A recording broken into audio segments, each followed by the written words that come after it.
Hi, everyone. So happy that you're here today with us. We were just talking yesterday about how now with everything opening, nobody comes to Zoom meetings and talks anymore, and you're proving us wrong. So thank you for coming and welcome back to work. But that title is debatable. What's not debatable is our hearts are beating with excitement at being here together with you. And I know I'm speaking for Madame Parlak, who's our co-host, and Leah Caplan, who's, well, I don't know if we're all co-hosts here, but anyways, Leah Caplan, who's my co-host. And welcome everyone. So again, welcome. As Aisha said, thank you so much for being here. This is a very important topic for us. We wanted to start with a quote, as we often do in kind of most of our presentations, our virtual teas. And this quote is from Marie Curie. It says, "Nothing in life is to be feared. It is only to be understood. Now is the time to understand more, so that we may fear less." And we thought this was a great topic to open up this conversation, partially because in a lot of our discussions, both internally and with the people in our community, we've been hearing that there's a lot of fear, a lot of uncertainty. So Meltem, if you wanna, so this is our welcome back to the office discussion. Again, this is something we've been talking about a lot, both in the studio and with our clients. Aisha actually just this week did one of her first welcome back to work workshops with a large retailer's Canadian office. And it seemed to have gone very well. So she's really excited about this. And this topic is really resonating for a lot of people. Meltem, if we go to the next. So in our virtual teas, which I think we are at what number, 69 or maybe it's 70 this week. We've been doing 68 yesterday. So 69. So we have been doing this kind of weekly on Wednesdays since the pandemic started. And in our most recent virtual teas, again, this has really been the topic that we've been focusing on, this kind of welcome back to work, which our virtual tea community entitled the September Shuffle, the September Scramble, or the September Scuffle, depending on how you look at it. And it was actually Todd Cherches, who is one of our most loyal— Who might be here today. Who might be here and is one of our most loyal virtual team members, started us off with this September Shuffle title, and then others sort of added their thoughts in. So again, this has been a big topic. Meltem, if you go to the next slide, Aisha has been leading the group in a lot of different exercises to kind of look at what is our post-COVID return going to be. And as we've said in the virtual teas, although today we're really talking about return to work, that return could be a lot of different things. Return to school, return to work, return to parenting, whatever it might be. But this is a great example of a warm-up that was done by Doug Wittenbell, who also may be here, I'm not sure, another loyal virtual team member, who did the sketch of what he's going to miss versus not miss in his post-COVID work life. And on the miss side were things that many of us have said we were going to miss. Family time, I relate very much to his cat time, slow coffees in the morning, sleeping late on weekends, being able to cook and have real breakfasts. But the things that he noted he really is not going to miss, particularly as he goes back to work, are things like the commute, untimely deadlines. And then, of course, the thing that he also won't miss, which is from his COVID experience, is this Zoom overload.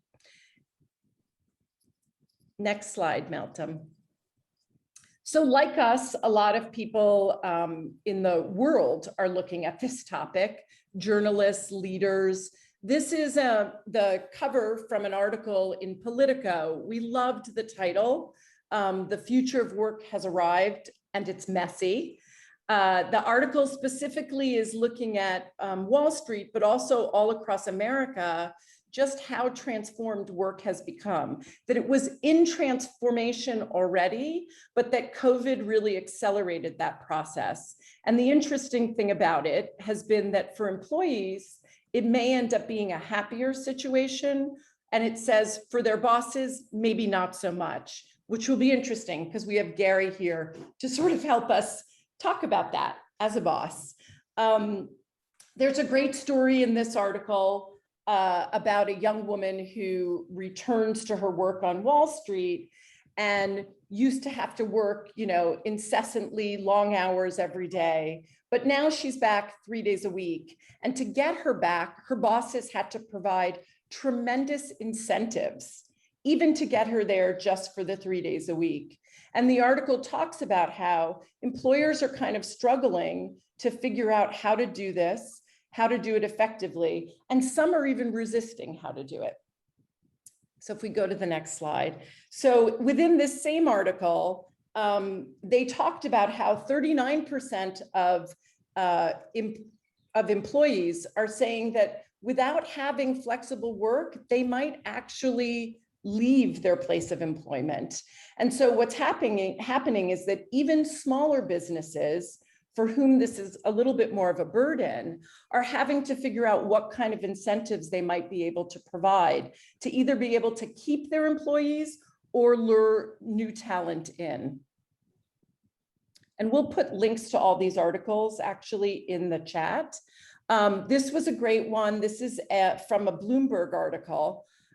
Just kind of showing, I loved the title of Ghost Towns, kind of showing how there's still so little activities in so many of the cities around the world, 50% below pre-pandemic levels.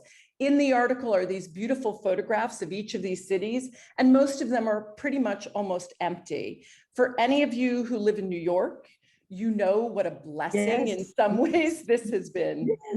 Yes. We're able to move around with ease, which is kind of incredible. We lived in New York through the pandemic and, held the place together for everyone to come back to. Hey. And now it's still fairly empty. So we'll see. But so this last one was what we kind of wanted to use as our lead-in to Aisha introducing our guests, because it's so much about kind of what we're about, what our Design the Life You Love community is about, which is about, and what our guests are about, actually. It's about good communication, transparency, authenticity, honesty, and just how important it is going to be for companies to kind of live by those principles.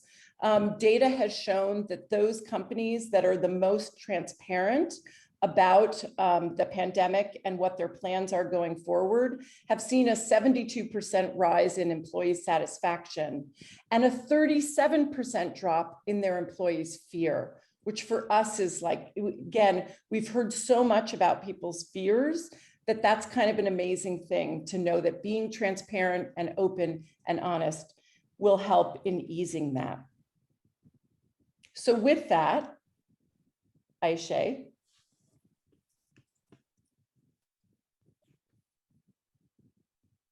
With that, first of all, excuse my voice, but I'm very happy to have Garry Ridge and Chester Elton here with us.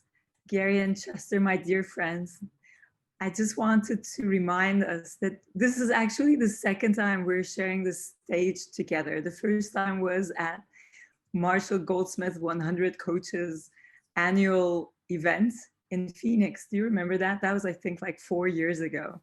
And a big shout out and a thank you to Marshall for bringing us together.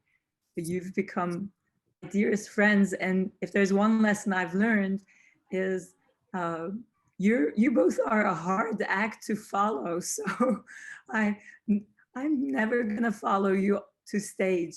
I'm just gonna host you from now on. And I'm really delighted to welcome you together with my dearest collaborator and our VP of Design and Branding, Leah Caplan. And I was just telling Garry that Leah and we started working together many, many years ago. She was actually my first boss. And to this day, she's my boss. But we agreed that she is a beautiful, amazing boss, like Garry is.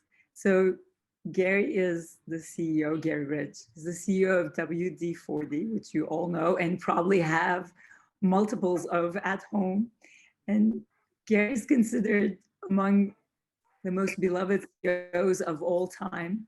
And he signs his emails, and Leah, here I need you with your Italian.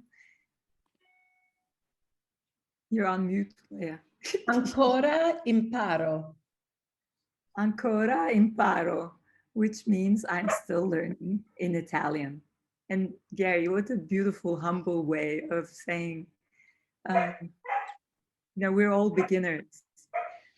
Garry calls his team and his employees his tribe, and his tribe has a WD40 maniac pledge that says leaders need to exercise good judgment, but that good judgment comes from experience, and experience comes from poor judgment, which we love as the Design the Life You Love and Design the Life or the Work You Love crowd, because we know that a lot of our opportunities come from challenges, and failures can lead to beautiful things. So Garry, thank you for that.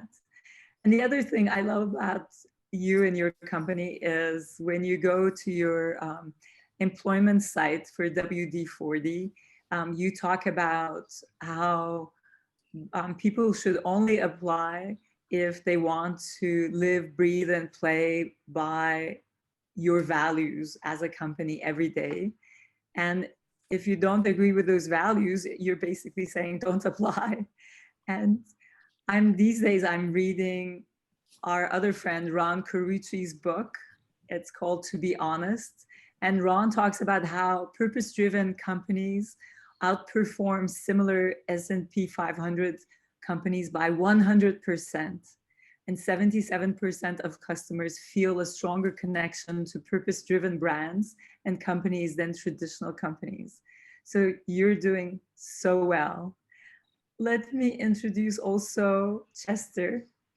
Chester is known as the apostle of gratitude. And Chester, you kind of look it too, and the orange kind of clashes with being an apostle, but what can I tell you? It's your favorite color. So, and your book, Leading with Gratitude, came out just as we were starting to shelter in place in 2020. And it really taught us what we needed most in that moment of crisis, how to practice gratitude. And you taught me actually how to say thank you in the right way. And that is, it's important to say exactly what someone did that you're grateful for when you thank them. So thank you, Chester, for teaching me that, and so many other beautiful lessons. And Leah, I think you learned something from Chester as well, right? Well, I think that it was amazing. We had Chester as a guest at one of our virtual teas, and he taught many of the people who are actually on this Zoom right now, this same idea of writing down one thing that you're grateful for every day, which has become a daily practice of our VP of business strategy, Seda Evis. And and she may be here, she was running a little bit late, but the amazing thing is that she's actually started that practice with her young daughter as well, where every day they write down one thing that they're grateful for. So and they draw it. Sorry, Leah, they write and draw. So we did a little tweak on the gratitude thing.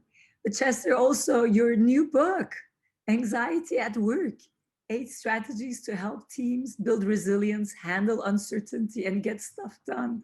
I mean, come on, it just came out and it couldn't be more timely. So you have, Chester, your finger on our societal pulse. I mean, not only figuratively, but also literally, because of your ability to research with almost 1 million working adults. And that's how you reveal the proven secrets behind high performance cultures and teams. So we are so lucky to have both of you to help us learn about this topic of what it means to go back to work or to go back to the office. We need a better name for it. But anyways, we have some questions for you, and Leah, fire them away. So Meltem, if you want to go to the next. So we, Aisha and I came up with a few questions. We'd love for the rest of you to be thinking about questions. As we talk about this, you can put them in the chat or just hold on to them, and we will have a Q&A. We are definitely going to leave time for that this time. So our first question, and we're really excited that we have Garry and Chester together. Garry as our leader and Chester as our observer of leaders. So we have an internal perspective and an external perspective, which is really wonderful. So our first question was, what is one thing that you believe employees need most as they re-enter the office? And whichever of you, would like to start answering that, whoever starts this time, I'm going to ask the other person to start next time. Well, Chester's on mute, so maybe he's signaling me to go first. So thank you. Lovely to be with you.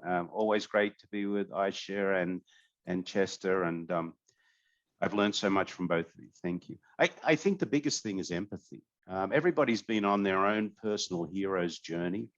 And the person we said, see you Monday morning to back in March 2020 is not the same person we're going to say, how are you, when we actually do see them in person again soon.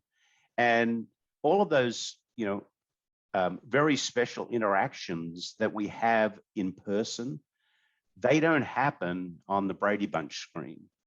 Those little chats that we have walking up the stairs, that little time around the water cooler, the cup of coffee, as we're walking to or from the car, and we say to someone, do you have a minute? I'd like to have a chat with you about something. So I think that the number one thing is going to be empathy and the sense of time. When we entered COVID, it was like turning off a light switch. Bang, the light went off and the room was dark. What we've got to be careful of when we go back is not turn on the light switch and startle people. It's a dimmer switch. We have to turn the dimmer switch up and let the light of the business fill the room, the light of emotion fill the room. And sometimes we may have to turn the dimmer switch down a little bit as well. I love listening to Garry. I know I'm supposed to add something to the conversation. I just think that was so well said. I would add on to the empathy piece, and we talked about this a little bit in our last tea session, is going into the workplace, please assume positive intent about people. There's a lot of things that you don't know that went on during the pandemic, whether they lost loved ones or their health has changed or the education of their kids and so on. And this call back to the workplace, assume the positive intent that people really are trying to do the right thing. And in trying to do the right thing, they're going to make mistakes, and that's okay, as long as you assume that positive intent. I will tell you too, and Garry will be remiss to plug it, I am not. He published a great new book called The Unexpected Learning Moment. And there's a chapter in here that talks about looking back with gratitude. So often I think we look at the pandemic and we highlight all the negative things that happened. I love the drawing, the things I'll miss and the things, that I'm looking forward to look back at the experience and say, wow, look at what we were able to do. Look at how we were able to come through this. And let's be grateful for the experience. And you combine that with assuming positive intent going into the people that you've missed for so long in person. And I think it creates just a very positive mindset around where we came from, where we are, and more importantly, where we want to go together. So that's what I think is going to be important going back to work. Chester, could you give us an example of a having positive or assuming positive intent? Like how do you show that? I'll give you a real simple one. Thank you for asking for clarification. Somebody shows up late to work and you say, Tom, he's always late. Susan, she's always late. Well, why were they late? Maybe they had to wait a little longer to get their kid to school, or the train broke down, or whatever. Don't assume that they are late because they're lazy. The assumption should be, hey, something probably happened. Let's figure it out. How can we help? And let's move on. A very simple example of assuming positive intent. I have a friend, he assumes positive intent on the highway now. He said, when people used to cut me off, I'd be so mad, and he says, now, assuming positive intent, somebody cuts me off and I go, he must really be in a hurry. That must be something really important. Good. I'm glad he didn't hit me, and I hope everything's okay. So 2 simple examples of positive intent. And can I ask Garry? I love that, Chester. And I wrote, like, for me, it's about this idea that we don't always know other people's backstories. And I try to teach that actually to my son, because I think it's such an important idea. So thank you for that. That's so really helpful. And Garry, it's interesting. The virtual tea before last was all about empathy. And we actually have our guest speaker here, Annette Mason. She did a wonderful workshop on empathy. I think we'd love to hear from you maybe a little bit about, how do you think we build empathy? Like, what do we need to do that? Well, I love the definition of empathy that I heard, and I think it was, it's out of maybe it's out of the book. I think Like a Monk. I'm not sure now. I've listened or read so many books over the last year. My eyes are sore and my ears hurt. But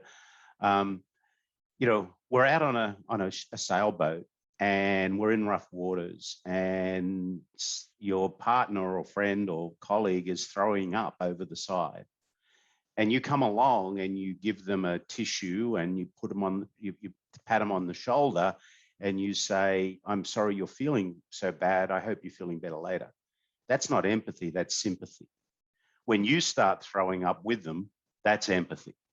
So how do you think about being in their shoes? And the only way you know that is to have the conversation. Again, people have been through stuff you don't know about. Now, some people may not want to share it, and that's okay too. That's okay too. So I think I think a lot of organizations are making really early assumptions. One of the things that we did is we did a listening tour of many of our tribe members to ask them questions about what are they concerned about, what are their personal concerns, what are their information concerns about coming back to work. Because in an early stage, we didn't particularly believe the noise we were hearing. Everyone's saying people don't want to go back to the office. I'm not sure that's true.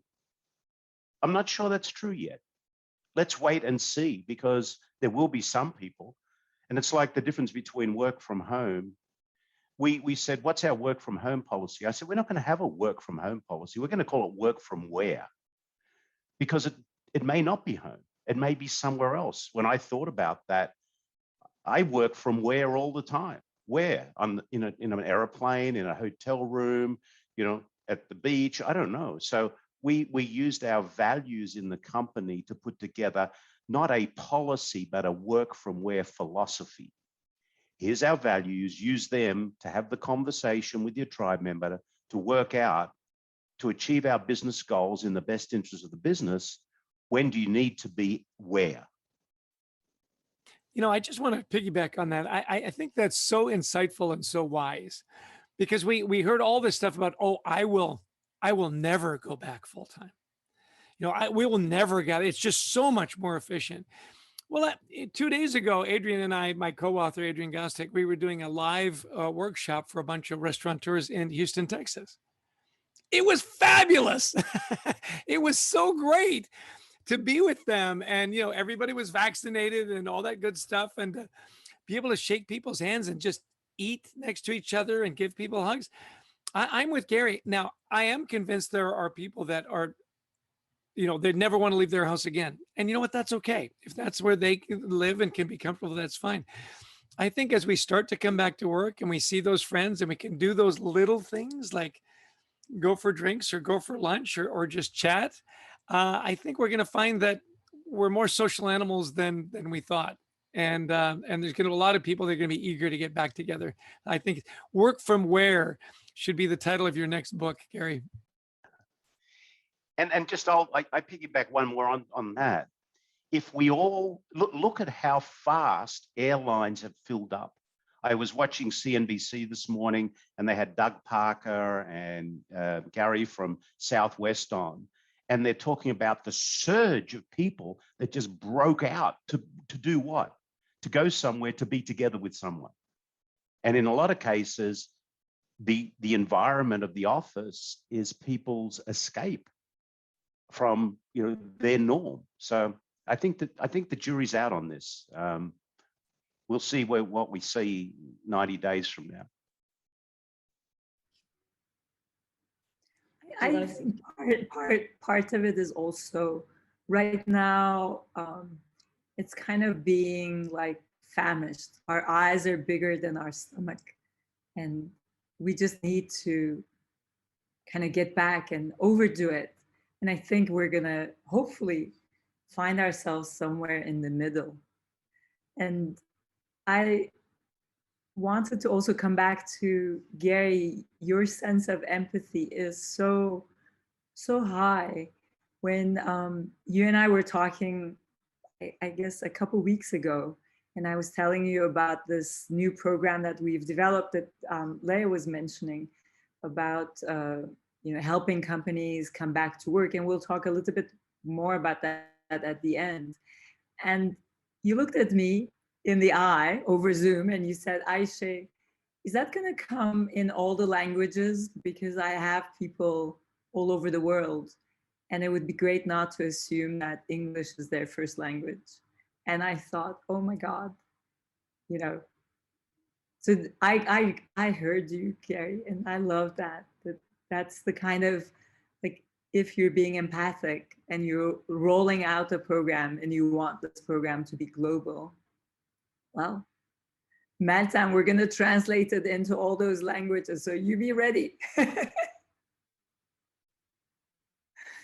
So I'm going to go to our next question, if that's okay. And then people who are listening, if you have questions about this, again, please just jot them down. But this is sort of it's the flip side of the previous question.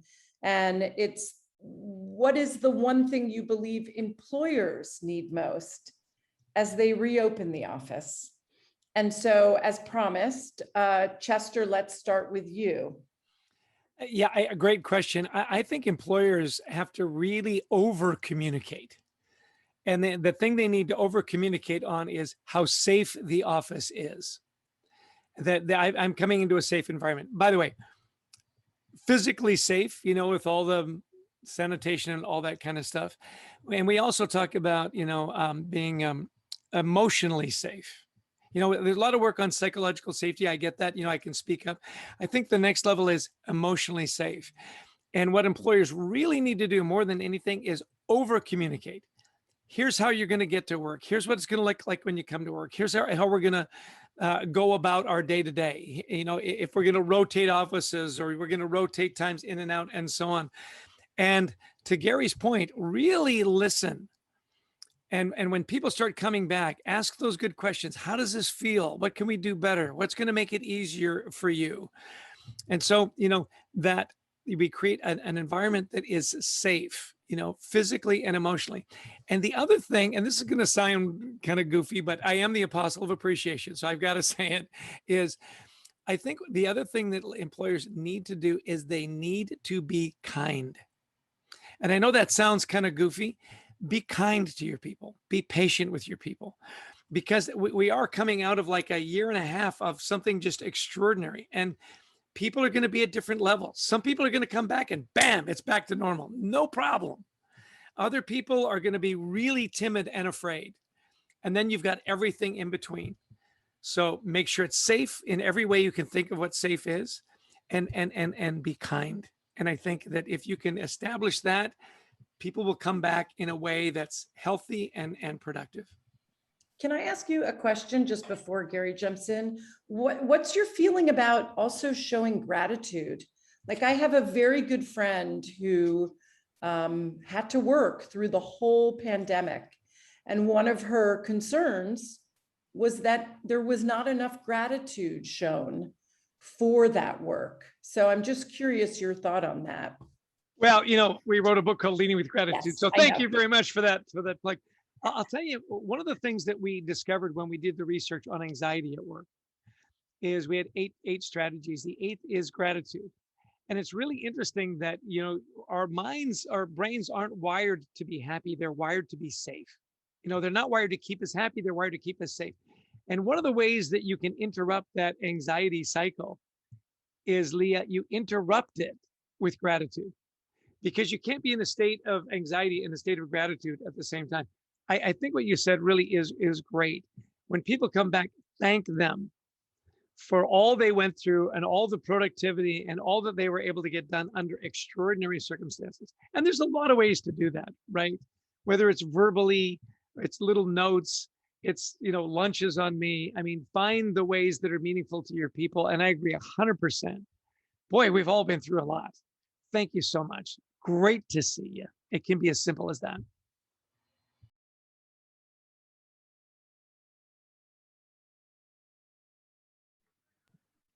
Garry, do you want to add thank you, Chester? I thank you. You have to say what you're thanking for. Thank you, Chester, for answering that question so succinctly and with such kindness. Thank you. Garry, would you like to jump in? It's really sad how similar our thinking is, Chester. You know, I'm gonna show you that I actually did some writing here before, because I wrote down to this question: a sense of appreciation and visible signs of care. Visible signs of care. So it's not just the words. And I think Brené Brown said that in the absence of facts and data, people make up stories. So what are you doing before you actually open the doors? So we're holding 2 virtual town hall meetings before we open for general return, to talk about what personal concerns and what information concerns do you have, so that we can start to socialize those. So, and not just telling people what you're doing, but why are we doing what we're doing?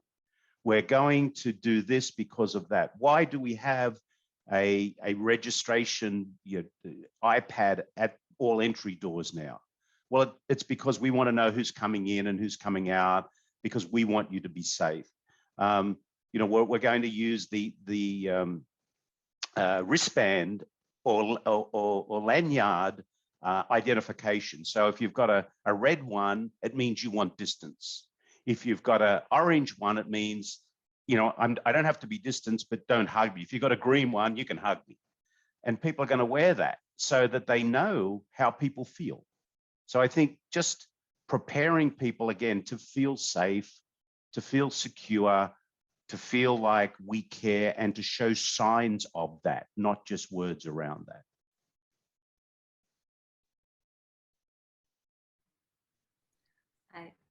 I love that. And I love both Chester saying, and I'm not surprised that you two are on the same wavelength. So Chester saying, show your gratitude, and Garry, you saying, hold on one second. Sorry, my kids forgot we're, come say hello to everyone. Here's my 16-year-old daughter. Hello. Hello. That's my friend Chester and Garry, and you know Leah and Malcolm and everybody else is from Nice to our meet community. Okay, now I'm doing a salon. Stop making noise. Thank you. Okay, I love embarrassing my teens. So, okay, I was saying, Garry, I love that you said visible signs of care because we want to show, we created a little box as visible signs of care we'll share with everyone at the end. So you've almost like set the stage for that. But let's continue, Leah. Yes. You to the have next- one more question. We do, and then then we really want to make sure we leave time yeah. for the audience to ask questions. So our last question is, what advice do you have for people who are returning to an office or a company that doesn't have a plan, so hasn't really prepared anything for them? Is there anything additional that you have as advice for those people? And maybe, Leah, I could build on the question. And this question comes from, I was talking to one of my friends, Liz Kushlik, I say, because her name is Kislik, but in Turkish that sounds like Kushlik. And was telling Liz about what we're working on in terms of helping people come back to work. And she said something that really resonated with me. She said, you know, some people are going to understand what you're talking about. People who are creative or empathic or who are optimists, who are collaborative. But she said, Aisha, how are you convince all the other people who don't understand what you're talking about? So, and then Leah and I thought, well, let's ask that to Chester and Garry, because some leaders don't think they need to do anything. It's like, just come back, turn on the light switch. So, You know, I really, really struggled with this question because the first thing that came into my mind was, who could be so stupid not to help people prepare? So I really struggled with it. And then I thought about, you know, the number of companies out there today that have really bad engagement scores. And I think about, you know, their leadership style and how they don't care about their people, and how, you know, 84% of people globally right now are disengaged. And that goes back to the question I always ask, how stupid are they? You know, Aristotle, who was born in 384 BC, said, pleasure in the job puts perfection in the work. And why don't we get that? What's so I honestly don't have an answer, because I can't think there. I can't think how stupid somebody would be not to help their people come back to a place where they could, you know, do their best work. Maybe the apostle of appreciation can give me the answer, because I don't have the answer. I agree with you, Garry. I mean, how inconsiderate would that be to not have a plan, right? In lieu of a plan, then you need to have your own personal plan. Is what I would recommend. You know, what are you going to do? How are you going to, you know, use sanitation and masks? How are you going to convey to the people around you what you're comfortable with? So if your company doesn't have a plan, make sure that you've got your personal plan and that you tell people what it is. And you can do it in a very easy way. Say, you know, I know a lot of people are going to be really comfortable coming back to work. I'm not one of those people. So when you're around me, I'd really appreciate it if you do this, this, and this. And you know what? We're so used to varying degrees of comfort with people around us. I don't think that's going to be offensive. So I would just say, have a personal plan and let people know what it is. Yeah, I love that. I was going to say, like personally, you're making me think of letting people know. Like, I think a lot of us realized during the pandemic that we're introverts. I mean, I knew that, but and being at home and like Zoom calls were wonderful for me because you know, and I could, like, being at home, I could recharge, right? And come back. And it made me realize that being an introvert is different. So a lot of us who are introverts, who pretend like we're not, it's going to be really hard for us to come back. And so finding ways to talk about that, or we're creating kind of maybe spaces for ourselves, right? Emotional spaces is going to be important. That's great. Thank you. Aisha, thank you, Garry and Chester. I think if it's okay, we'll open this up to questions from the group. Elaine, I think, had a cool question. Leah, did you see that? Elaine, go for it. Sure. I know that a lot of people have really worried about the time lost, not just for their kids, but for themselves.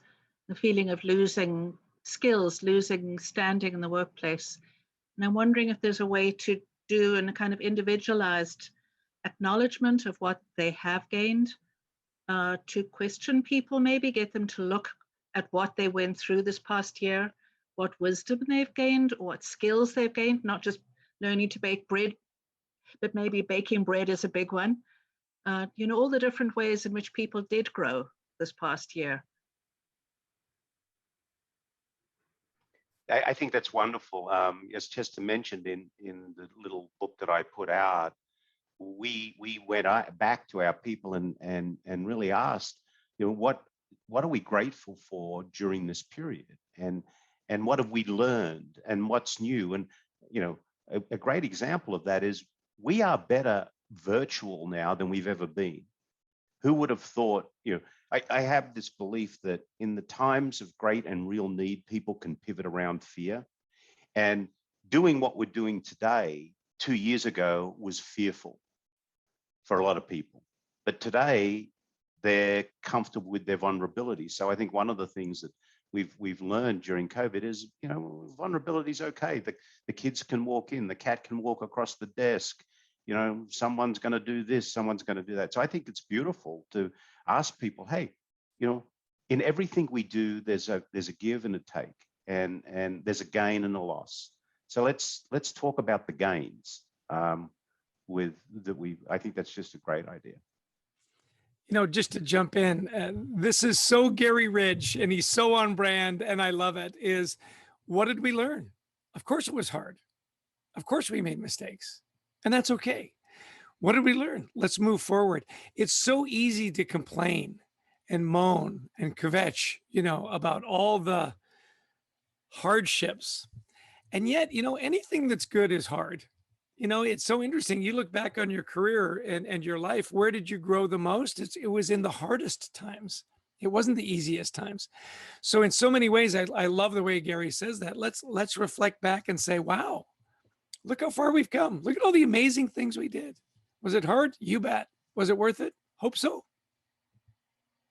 One of the things we talked about yesterday in our virtual tea was how to look back at the hard things and have them push you towards the more positive solutions. So a very Aisha thing would be, how do you take something that's negative and turn it into a positive? And so that was one of the things we talked about as well. Just so everybody knows, we only have Chester and Garry for about 4 more minutes. So I'd love to get another question for them, maybe 1 or 2 if possible. And then we're going to need to say goodbye to them, and we will continue with the conversation and just a couple other things that we want to share with you. So who has a question? Garry, Denise, Garry, where do you get your haircut? I'm just going to ask. Denise Meagles, please jump in. Okay, so this last week we had a flood of resumes from really talented people that do not want to go back to work, and their company is forcing them to go back to work. So and our company is flexible, either remote or a hybrid or all of that. We've given every possible scenario to people because we believe that retaining talent really is the greatest purpose here, not having people forcibly coming into the office. We don't think that that's going to help productivity. I'm just asking, have you heard of any hybrid strategies, or what are other companies doing to retain talent? Because what we're hearing is nothing. You know, I'll chime in really quickly. My son works at American Express down in the financial area in New York, and they've been wonderful about asking their employees, what are you comfortable doing? And building individual plans. You know, he does a lot of research, and his boss has said, hey, listen, I just as soon not come in because my commute is 3 hours. It's an hour and a half in, an hour and a half out. I'm much more productive if I can stay home. And so while they're saying, you know, some people it's going to be 3 days a week, some people it's going to be 2 days a week. But then it was really interesting because he's part of the analytics group that's talking about that. And he says, you know, the funny thing is that who's keeping track? Like who's saying, hey, by the way, you missed a day this week. So I think, again, it comes back to culture. Do you trust your people to get the work done? You have general parameters, you know, teach them the correct principles and let them govern themselves. And if you have a trusting environment, that should work. Yeah, I agree, Chess. And you know, this absolute, I think, you know, we are or we're not, is not going to do what we need to do, which is to retain and have our treasured tribe or employees do their best work. So that's why, again, I think we don't know yet where we're going to end up. But having this absolute, you must come back, well, then you're forcing people to make a decision. So will we all be back? Will more of us be back together a year from now? I don't know. Not smart enough to work that out. But what I do know is that without my tribe and without the wonderful people working at the company, we wouldn't exist. So what choice do you have? It's a pretty simple choice. Actually, you're making me think. It's a beautiful dichotomy, isn't it? It's like both being individual and yet a tribe or a community. So that whole I and we. In design, when you can resolve dichotomies and make these opposites hold together, you create incredible and long-term value. Yes, it's hard to do, but I think that's the kind of opportunity that we have, acknowledging that everybody is an individual. And, you know, if you have 1,000 people or 10,000 or 100,000, you might need 100,000 different versions of this. But that when they come together, they're one body. It's done in the right way. This could be like the best thing that ever happened to us.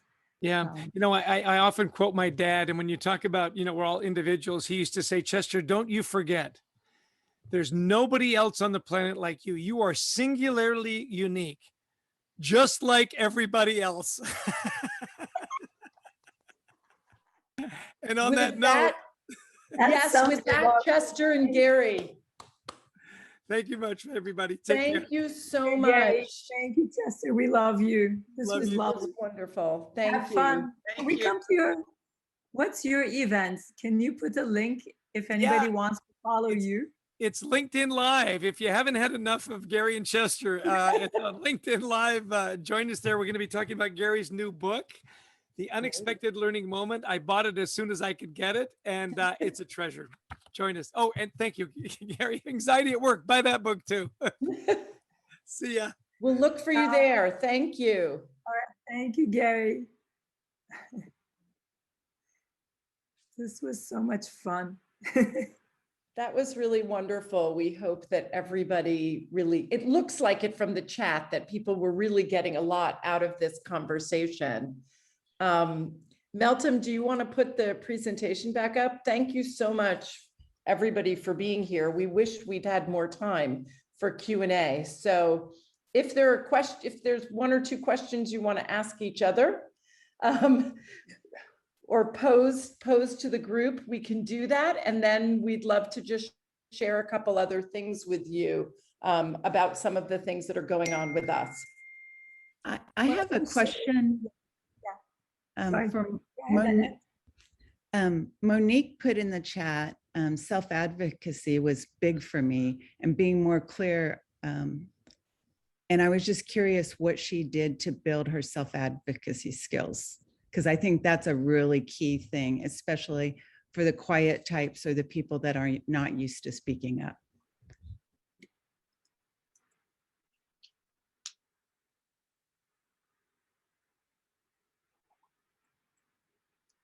Is she on mute? I think she might not be here anymore. Anyway, if anybody has anything to add on the self-advocacy or speaking up, I think it would be great to hear. I can add something, Annette. It kind of goes to what I just asked about. I just put it in the chat. Last week alone, we had 100 resumes from super top talent. 2 of them were really talented people that left our organization and now are in a situation where they're forced to come to work every day and they don't want to do that. And they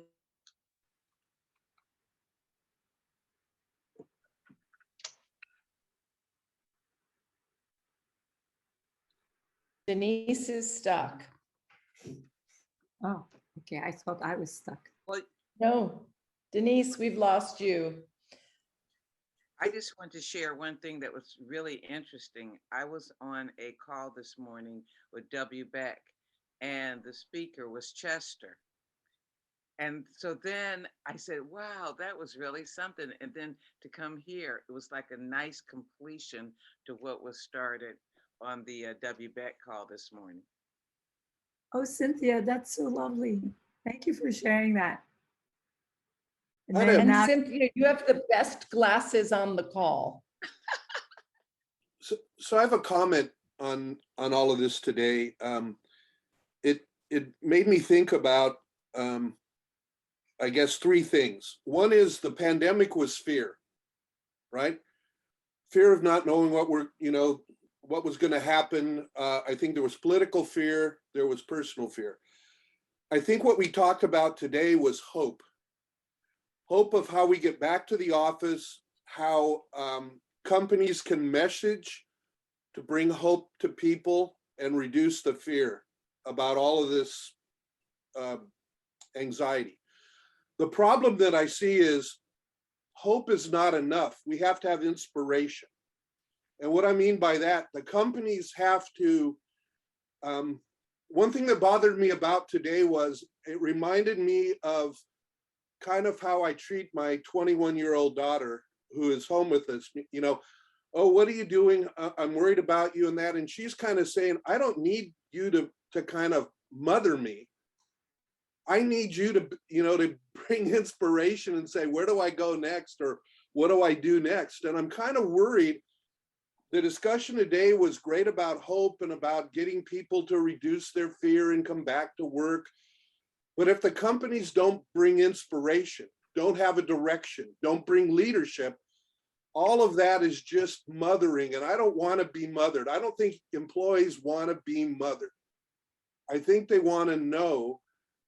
And this is the thing I said yesterday, they want to be valued. And we're seeing that people are recognizing that a lot of their jobs were not valued. And so they're saying, I'm not going to go back and be a restaurant waitress or a bartender or whatever. I'm not going to do that anymore because nobody values what I do. So we have to go from fear. I think we're in this hope moment. But if we don't have inspiration or leadership, it's great to be hopeful and pat each other on the back and have empathy. And I'm all for all of that. I mean, I'm behind it. But if we don't have some leadership, we're in trouble. yeah, it's Charles, I love that you say that. And I think hope is a big part of it. But from hope to inspiration, I really think that we need to demonstrate examples of leadership through problem solving. So acknowledge the challenges, but then have concrete examples of how they go about solving it. So the question, Annette, you were bringing up about self-advocacy, the hope to know that we could have self-advocacy, but then how do you actually do it? I think, Charles, that's what I'm thinking about. And that is, I was again reading the book about the book To Be Honest, and what I was taking away from it is what we're trying to do together as this community of designing your life and work is learning how to turn challenges into opportunities. And it goes through collaboration, it goes through having an open mind. empathy, all those things combined together. And Aisha, can I just add that I think maybe this is a good segue to sort of trying to wrap this up and sharing a few other things, because I think that what the studio is trying to do is sort of build some of those inspirational tools, hopefully things that will take people from a place of hope to actual action. So Meltem, if you don't mind going to the next slide. Aisha, if you want to talk a little bit about this. Yeah, I can speak to this. And everyone, some of you know this tool, but this is the tool that we are now, we have in earnest launched with corporations who are interested in giving voice to their employees, where people can freely speak their minds to help build trust, because trust leads to better retention. And so with that, we have, as Leah was mentioning, we started a pilot with Walmart yesterday, which we're very excited about. And it's really about how can we help through our process, help people design the work they love post-COVID and tap into that employee voice so that they can hear about their employees' challenges and talk about the real things to reduce flight risk and increase retainment. So you all know this, but if you know of people who could benefit from this or corporations, please email Seda, and we'll put Seda Eves, our VP of Business Strategy, and we'll put her email in the chat if you don't have it.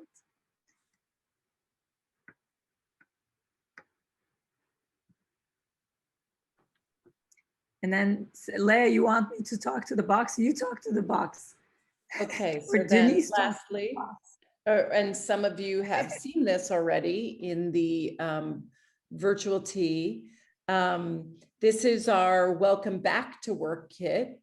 And it is being developed with Denise Meagles, who's on the call. So thank you, Denise. It builds off of the Design the Life You Love process and is all about kind of taking the principles of designerly thinking and bringing them into the workplace so that people can have empathy for each other as we re-enter, that we can remember to be playful, which often gets lost in the workplace and was maybe a little bit easier to maintain at home.